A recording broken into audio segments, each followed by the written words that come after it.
Alright. I thought I'd jump into this Fantastic Four kind of thing that's been going on recently. So this is my review. I've asked my co-host to come today. Well, obviously she's a monkey, and I'm a big fan of Johnny Depp. He's pretty funny. She met her one. Yes, it's my claim to fame. Okay, if you say so. Thank you very much, Johnny. Wow. No, it's done. Thank you. Alright, so what we're gonna talk about today, I wrote a list of things. And the things that's been going on is this Fantastic Four film. It's a review is what it is. It's gonna be interesting. Because I think that some people are a little too hard on it, but then there's some people that are too soft on it. See, alright. So my opinion, right? So the first three quarters of the film was fine. I thought it was perfectly fine. Origin story for the first 3 quarters.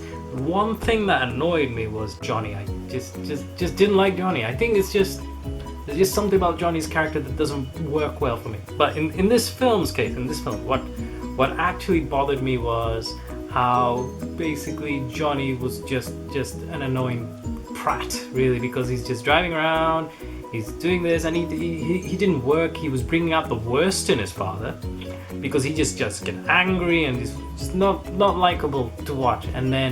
And obviously Sue's his sister, and he goes up to his sister and he goes, "Hey, how's it going?" And his sister's like, "Yeah, it's going fine. How are you going?" And he goes, "It's fine." And then they walk off. Where's the brother-sister dynamic? There's nothing. They're barely acquaintances. It's alright. What do you mean? I talk to my sister sometimes. Yeah, but you talk to her a lot. Yeah, but And whenever you see her again, you talk to her a lot. it's because we're sisters. But if you're brother and sister, and you haven't seen each other for 2 years, you want to speak to them, right? Yes. A bit more than "How's it going?" I thought it was sweet. I disagree with you. Anyway, I didn't think it worked. I just think Johnny's still kind of hard to translate when you think about it. Okay, you got things such as, okay, say you got the old cartoons, but I'm more used to say the John Byrne, Jonathan Hickman runs of Fantastic Four, where Johnny's a bit more mature, where I didn't even like Chris Evans's Johnny Storm. I just thought it was a bit of a prat. I mean, you can either, and the old 60s cartoons, I can only see Johnny as either really, really innocent, like a 10-year-old, or maybe like a bit more mature, like in Hicks and Burns' run. They're like, he's the dynamic of him in the team of these adults work better, because Sue and Reed are scientists. Ben is the muscle, but he's the guy that just flies around. It doesn't work. It doesn't work, especially his character. He needs to be toned down a bit. I guess they tried to do that in the film a little, but I just think that they just need to readdress the whole idea of Johnny, because he's just difficult to translate on screen. Thought it was interesting how, that the leader from the Incredible Hulk film was now the guy in Fantastic Four. That was odd. I wasn't sure what was going on there. I like the slowness of it, because it's an independent film, and the last time we saw an independent director make an independent film was the guy who did Monster, who made Godzilla, and that was slow. That was crazy slow. So I saw Chronicle and I remember that, so I expected it to be slow. So I can see other people's criticism for why barely anything happens, but I pretty much expected it, because he's an independent filmmaker on a big film. And then the sleekness of it was fine. The build-up of the kids were pretty good at the beginning. Yeah, the kids are really cute. They're cute. And they were like, they looked like they had some serious thought behind their eyes when they tried to, to deal with the difficulties of being a mad scientist around people who aren't mad scientists. And a guy who had a difficult life, and he wants to see something better that would be outside of his regular lifestyle to help him grow as a person, which is how Reed and Ben bonded, which I thought was interesting. It was more implied that the soundtrack of the show, of the movie, was like it was a strong. It connected the dots not emotional. It was pretty cool. I thought the dynamic was grown. A lot of people say that it didn't work, but I thought it worked really well. I think so. But you know, sometimes I just like look at my sister look at me, and we know what we're thinking. So we don't really need to explain everything we're feeling. Hi, sister. And it's over there. And which is why I think those things work, personally. Yes. Oh, that's actually a very eloquent thing you said there. Yeah, I believe in the children. Okay. The last quarter. Wow. Boy, oh boy, oh boy. Oh boy, oh boy, oh boy. Was that directed by committee or what? Some things I didn't see, like, you know, the wig thing. I was just distracted by what was going on, trying to figure out the whole structure of it. But like Reed himself, he's the leader of the team, but he runs off for a year, right? But that doesn't sound like a leader, and that doesn't sound like Reed. I didn't see it at first, but once people start pointing it out, I'm like, okay, that is a good point. I agree with it. I didn't see it, but I agree with you. I'm not going to be as critical of that point, you know. But I totally see their point of view. That final fight sequence, I was just looking at it. I was like, what's going on?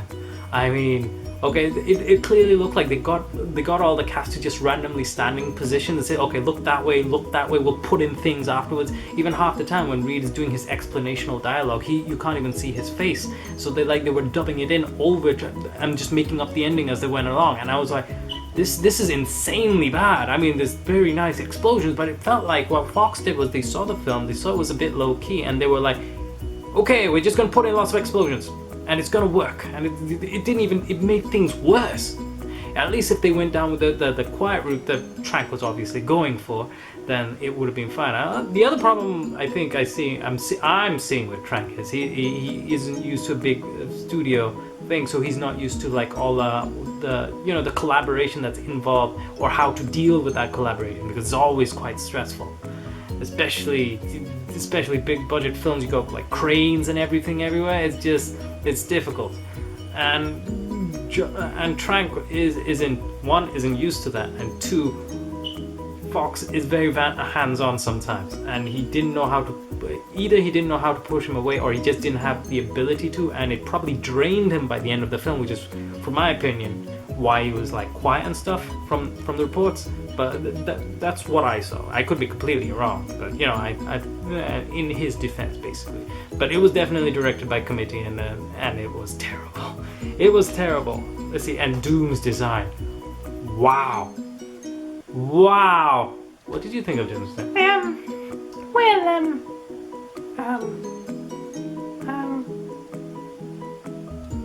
I don't like to say negative things. I mean, it looked like a toy, but it doesn't look, it was scary. Well, yeah, but did he look like Dr. Doom? When I met Dr. Doom once, and he had the Infinity Gauntlet, and no.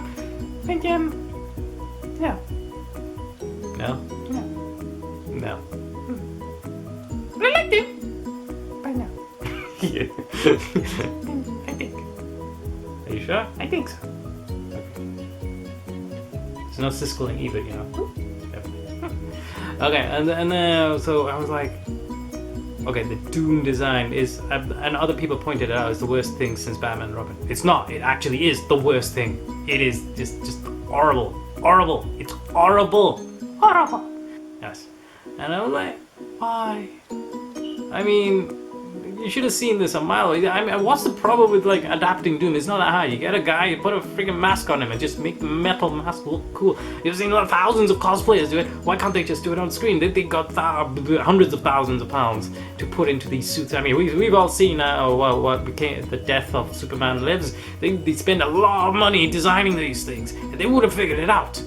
But this, they just went nuts. One thing that Chase was talking about was, Chase is a guy who does Essentials podcast. He that I'm on sometimes. He did a vlog on this because he's in America right now, so he didn't do a podcast.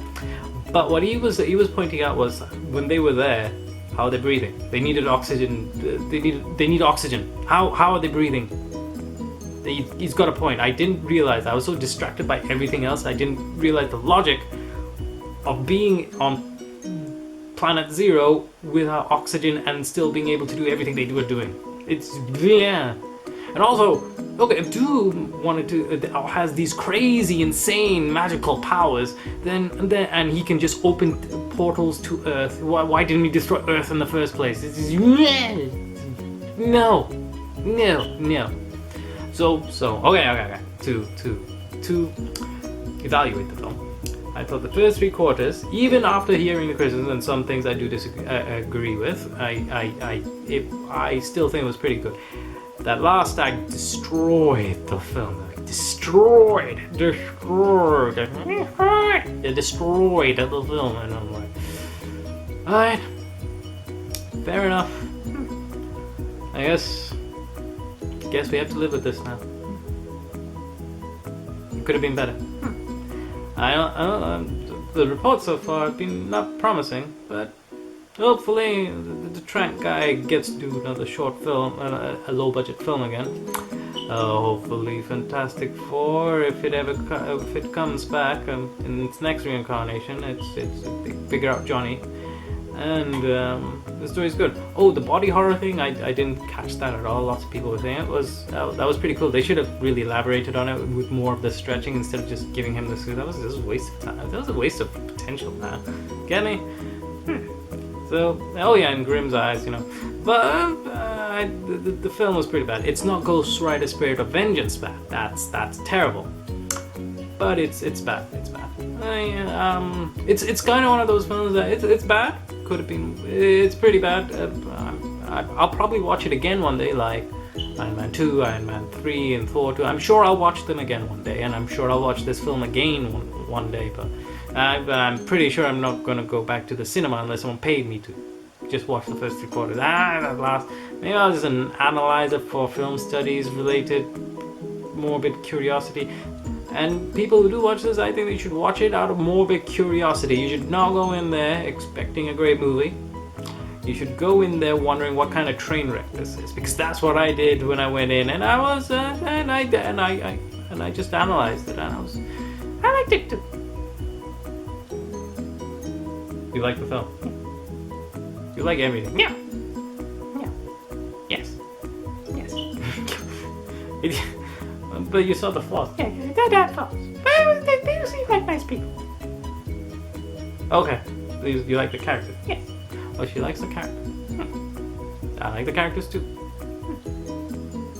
I did not like the film.